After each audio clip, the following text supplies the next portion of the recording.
Welcome back, everyone. Today we are making a recipe from powerhungry.com. The original recipe is chickpea flour drop biscuits, but I wanted to try to make pizza out of this. So here's what happened. I pinned this recipe to make biscuits in the future because I was looking for another savory type snack that wasn't chips and dip. And I used to make this garlic knot recipe before the carbs were a problem for me. So instead of wheat flour, I wanted to do some chickpea flour type savory snack, just because it's a little better for the glycemic index. And I was going to make regular old biscuits, but then I had found in the back of our freezer a container of pizza sauce that we forgot about, and it was my husband's, but he didn't want to use it anymore. So I thought I'd make pizza instead, and I wanted to go with the chickpea flour dough to do a lower glycemic index. So it starts off with making your own buttermilk using milk or non-dairy milk, and then adding vinegar to it. But that, as you can maybe see on camera, broke up my milk. I make milk using dry powdered milk mixed with water because it's a little more shelf stable. I don't have to worry about the milk expiring. And when I mixed in the 1 teaspoon of white vinegar, the dry milk completely separated and kind of clotted up. And so the water and the milk was very different. It was like pouring oil into a glass of water. It was nuts. So I decided to forget the buttermilk part of it. I don't think that'll make any difference in the pizza recipe. And I feel bad that that is what happened with the buttermilk option because I've made it before with vinegar and I haven't had that issue. So I don't know what the heck that was all about. So I'm doing 1 1/4 cup of chickpea flour. I took dried chickpeas and made my own flour in the Vitamix, which is my preferred method. And we're going to mix the dry ingredients first. It is 1 1/2 teaspoons of baking powder,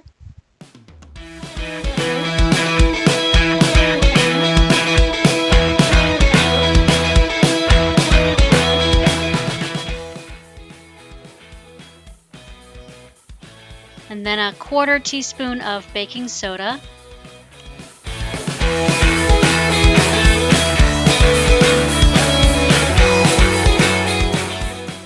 followed by 1/4 teaspoon of salt.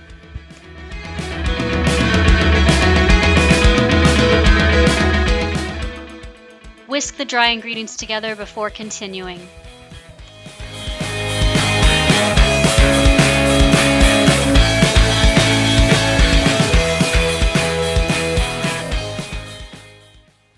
Then throw out your messed up buttermilk and hope that the food gods don't kill you for wasting food. And make another batch of milk. The powdered milk or the dry milk package will tell you how much to put in per cup. But for the most part, I find that I can eyeball it because it doesn't matter that much if the milk is thicker, like whole milk, or thinner, like, non-fat milk. It doesn't make a lot of difference with cooking.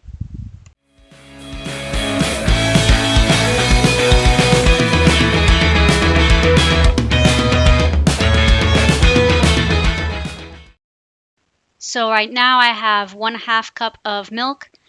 You can use any kind of non-dairy milk substitute. And then we're adding 3 tablespoons of olive oil. The recipe says you can use your oil of choice. So if you want avocado oil or coconut oil, whatever you prefer, that is fine.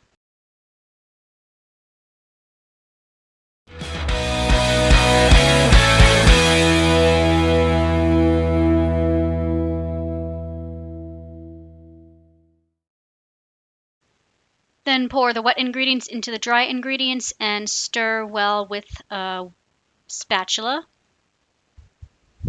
If you're making the actual biscuits, it does make 6 biscuits, and you will bake the same way I make the pizza. So you'll see that the dough is very well, well combined. It's not too wet or too dry. My husband makes a recipe for pizza quite a lot, so we always use his cast iron skillet for that. I'm going to be adding some olive oil and spreading it around with my fingers. If you're looking for a more traditional pizza recipe, check out the Frugal Kitchen's pizza recipe for, what is it called? Perfect Foolproof Pan Pizza, something like that. Serious Eats Foolproof Pan Pizza. That's what my husband makes all the time, and it's quite good. And that does use wheat flour and real cheese, and no special dietary restrictions on that. So I'm going to spread the chickpea dough in the cast iron skillet. Now, if you don't have a cast iron skillet, you can use pretty much anything the same size and shape as long as the handle doesn't have something that will melt off in the oven.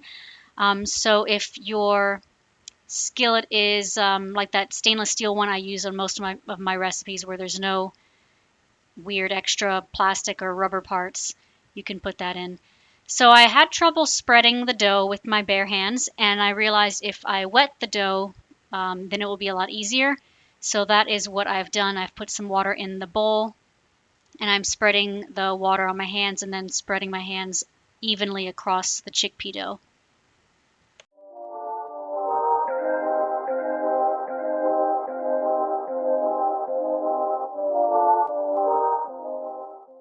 This is the pizza sauce we forgot about in the freezer.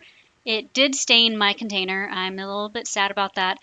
But when I pulled it out of the freezer, it was all dried out and, I don't know, dehydrated looking and frostbitten.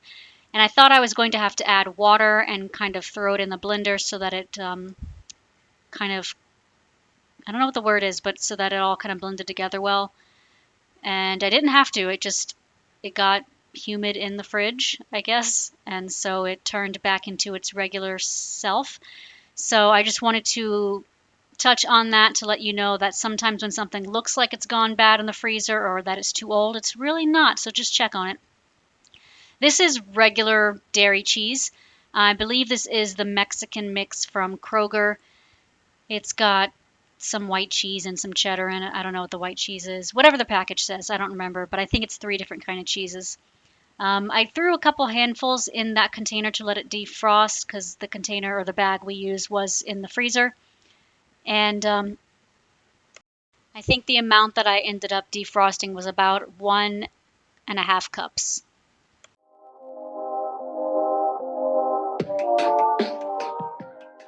If you're liking this recipe so far, please like, share, and subscribe. It definitely helps us reach new viewers. Then I'm going to add some jalapenos.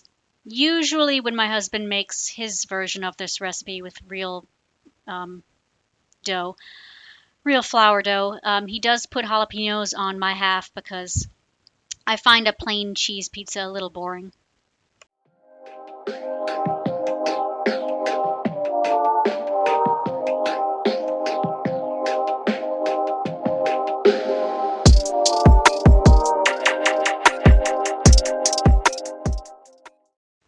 I'm adding imitation bacon bits because there's no cholesterol, and as I have mentioned in other videos, I have a cholesterol problem.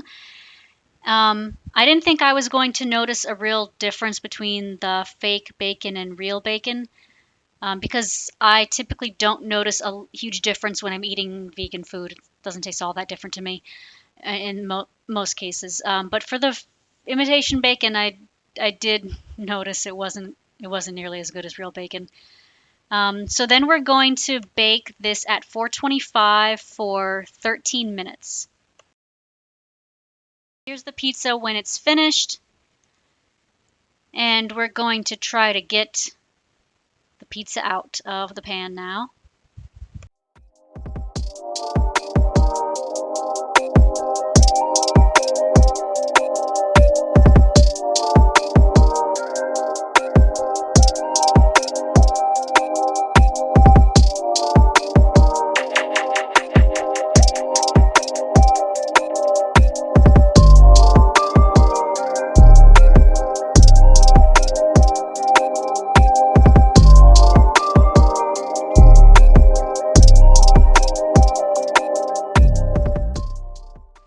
brownies, it's a good idea to scrape the brownie away from the pan with a knife, and I tried to do the same thing with the pizza, but I could tell that it wasn't going to move. Like it came off the side, but getting the pizza out was pretty difficult. And I don't know if that had to do with the type of dough that I used or well, I mean that's the only thing it could be really. It's the dough. It's the chickpea flour dough. So perhaps it would have been wise to have looked up a recipe for chickpea flour pizza instead of just going off this biscuit recipe and thinking I could smash that into whatever shape I wanted. Look at this slice. It looks like it got run over by a tractor. So I'm not happy with the dough at this point.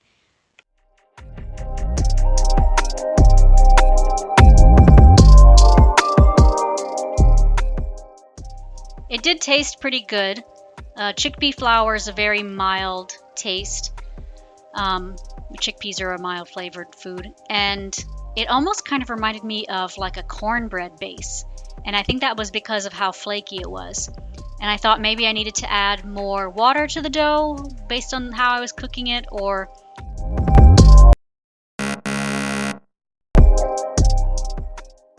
pardon me while I swear off camera. Yes, I touched a scalding hot cast iron skillet with my bare hands, and I had to soak my hand in cool water in a bowl to uh, not burn myself. And I will tell you that is the best way to avoid getting a burn. Sometimes I'll put my hand under running water, but if you can keep it, I mean, you don't want to waste water. So if you can keep it in a bowl of cool water, not ice cold, that will damage your skin, but regular old tap water cold, it will be fine. Then I also put Neosporin on my hand and wrapped a band-aid around it, and 24 hours later, there was no sign of any kind of injury, and it really, really hurt. So I'm surprised about that. There was no redness, no scarring, nothing.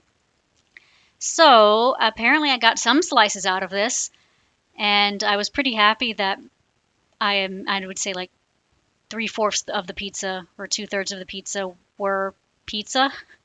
That was great. Um, I realized what I should have done from the beginning was put some foil down instead of just putting oil, and then I could have taken the foil out and sliced it up as normal without having to dig it out of the pan like a psychopath. Thanks for sticking with me through this weird, weird recipe.